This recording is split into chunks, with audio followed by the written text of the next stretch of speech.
युद्ध शुरू होने से पहले भगवान राम भगवान शिव की पूजा करना चाहते हैं, क्योंकि भगवान शिव के आराध्य कौन? भगवान राम, और राम के आराध्य कौन? भगवान शिव। तो उस समय जो भी लोग उपस्थित थे सबसे बड़े जामवंत जी थे। तो राम पूछते हैं कि प्रभु, मैं भगवान शिव की पूजा करना चाहता हूँ, युद्ध शुरू करने से पहले उनसे आशीर्वाद लेना चाहता हूँ। मुझे एक ऐसे आचार्य की, एक ऐसे विद्वान की आवश्यकता है जो शैव भी हो और वैष्णव भी हो। तो जामवंत जी कहते हैं कि प्रभु, इस युद्ध भूमि में निर्जन जगह पे ऐसा आचार्य कहाँ से आएगा? तो वो कहते हैं कि तो फिर क्या करा जाए? तो जामवंत जी कहते हैं कि देखिए, ऐसा है, एक आचार्य मेरी नज़र में है जो वैष्णव भी है और बहुत बड़े शिव भक्त भी हैं, लेकिन मुझे कहीं ना कहीं संदेह है कि वो आपकी पूजा के यजमान नहीं बनेंगे। तो राम कहते हैं कि महाराज बताइए कौन है? बोले वही हैं महापंडित रावण। तो बोले, राम कहते हैं कि प्रभु, एक बार पूछने में क्या दिक्कत है? एक बार आप उनसे परामर्श तो लीजिए, एक बार पूछ के तो देखिए। तो जामवंत जी रावण के पास में जाते हैं। जैसे ही रावण को पता चलती है कि काका जामवंत जी आने वाले हैं, क्योंकि वो उनके पिता में लगते थे, उनके नाना जी के मित्र थे। तो उस बोले, जैसे ही पिता में जामवंत प्रवेश करें तो उन्हें सीधा मेरे पास भेज दिया जाए। कोई भी उनसे कुछ प्रश्न न पूछे, कोई भी उनसे कुछ न कहे, सीधा उनको हाथ जोड़ के आगे का रास्ता दिखा दिया जाए, बता दिया जाए, तो वो खुद ही समझ जाएंगे। जामवंत जी जब रावण के पास पहुंचते हैं तो रावण उनका खड़े होकर प्रणाम करता है। पितामह, मैं आपको प्रणाम करता हूँ, मैं आपको सादर नमस्कार करता हूँ, आइए बैठिए। और उनका स्वागत सत्कार करने के बाद में पूछते हैं कि पितामह, आपके आने का प्रयोजन क्या है? तो जामवंत जी बताते हैं कि महाराज, मेरे साथ में दो यजमान हैं जो कि शिव पूजा करना चाहते हैं, और इसी पर्पज से मैं आपके पास में आया हूँ, इसी उद्देश्य से मैं आपके पास में आया हूँ। तो रावण कहते हैं कि पितामह, क्या मैं जान सकता हूँ आपके वो यजमान कौन है? क्या वो यजमान आपके अयोध्या के निर्वासित राजकुमार राम और लक्ष्मण हैं? तो जामवंत जी कहते हैं हाँ। तो बोले कि क्या वो उनकी पूजा का उद्देश्य लंका विजय है? तो जामवंत जी कहते हैं जी बिल्कुल। तो क्या आप मेरा अनुरोध स्वीकार करेंगे? तो रावण कहते हैं कि किसी भी पंडित, किसी भी आचार्य के पास कोई आकर पूजा के लिए पूछे और वो मना कर दे, ये तो शास्त्र के विरुद्ध है, शास्त्र भी इसकी आज्ञा नहीं देता। आप निश्चिंत रहिए, मैं आपकी यजमान की पूजा विधि पूर्वक कराऊंगा।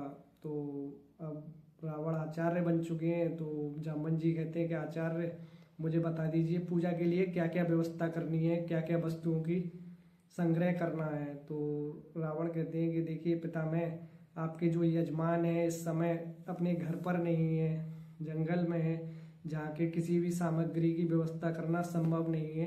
तो ऐसे समय में आचार्य का फर्ज बनता है, आचार्य का कर्तव्य बनता है कि सारी सामग्री की व्यवस्था वो खुद ही करें। आप निश्चिंत रहिए, आप अपने यजमान से कह दीजिए कि सारी सामग्री की व्यवस्था मैं कर दूंगा। तो जामवंत जी पूछते हैं कि आचार्य, वो पूजा का समय बताइए, पूजा का मुहूर्त बताइए। तो रावण, जिन्होंने सारे ग्रहों को बंदी बना रखा था, सबको बिठाते हैं कि भैया सुबह ब्रह्म मुहूर्त में पूजा करने का शुभ मुहूर्त बनता है, और उनसे कह देते हैं कि पितामह, आप अपने यजमान से कह दीजिए कि वो ब्रह्म मुहूर्त में तैयार मिले, मैं सारी व्यवस्थाएं करके उनके पास में पहुंच जाऊंगा, यथा समय पहुंच जाऊंगा। और अपने पुत्र मेघनाथ को आदेश देते हैं कि जाओ, राम की पत्नी सीता से कहो कि कल उनके पति लंका विजय के लिए यज्ञ करने वाले हैं, और किसी भी शादीशुदा पुरुष की पूजा जब तक संपन्न नहीं होती, जब तक कि उसकी पत्नी उसके साथ ना हो। तो कल वो निश्चित समय पर तैयार रहें, नहा धोकर तैयार रहें, मेरे साथ में उन्हें पूजा के लिए जाना है। अगले दिन सुबह ही रावण समय अनुसार उनके पास में पहुंच जाते हैं। आचार्य को देखकर राम और लक्ष्मण दोनों भाई खड़े होते हैं और उनको प्रणाम करते हैं और उनके पैर छूकर आशीर्वाद लेते हैं। रावण उन्हें यशस्वी विवाह करके आशीर्वाद देते हैं और उनसे कहते हैं कि क्या आप शादीशुदा हैं? तो राम कहते हैं कि हाँ, मैं शादीशुदा हूँ। तो उनसे पूछते हैं कि आपकी पत्नी कहाँ है? तो बोले कि वो पत्नी नहीं है। तो फिर अपने पुत्र मेघनाद को आज्ञा देते हैं कि मेघनाद सीता जी को पूजा स्थान पर बिठा दिया जाए। और सीता जी को पूजा स्थान पर बिठाकर राम की पूजा पूर्ण रूप से संपन्न कराकर आचार्य चलने के लिए होते हैं। तो राम और लक्ष्मण दोनों आचार्य के पैर छूते हैं। तो आचार्य रावण उनको विजय का आशीर्वाद देते हैं। तो राम कहते हैं कि आचार्य मुझे अपनी दक्षिणा बताइए।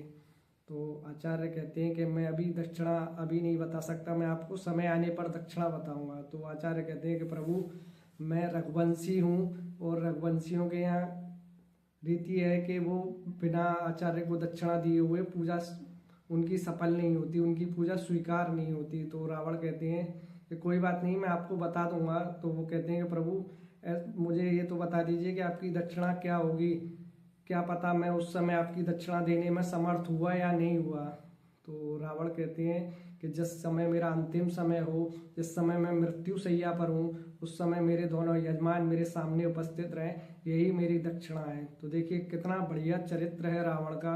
इस कहानी का तो विलन भी इतना ज़बरदस्त है कि आप देखेंगे तो तालियां बजने लगेंगी, वाह वाह करने लगेंगे। रावण वाकई महान था। रावण का आपने अभी तक देखा होगा कि दशहरे पर हर साल उसको जलाया जाता है, हर साल उसको अग्नि द्वारा जलाया जाता है, यानी कि इसको दिखाया जाता है कि ये अच्छाई की जीत बुराई पर। अगर ये वीडियो अच्छी लगी हो तो इसको लाइक कर दें, चैनल को सब्सक्राइब करें और कमेंट बॉक्स में बताएं कि आप किस विषय पर और जानकारी चाहते हैं, किस विषय पर और वीडियो चाहते हैं। मैं कोशिश करूँगा कि उस विषय पर अच्छी से अच्छी वीडियो, एक अच्छी से अच्छी जानकारी आप लोगों के साथ में साझा करूँ। इसी के साथ में मिलते हैं अगली वीडियो में। कुछ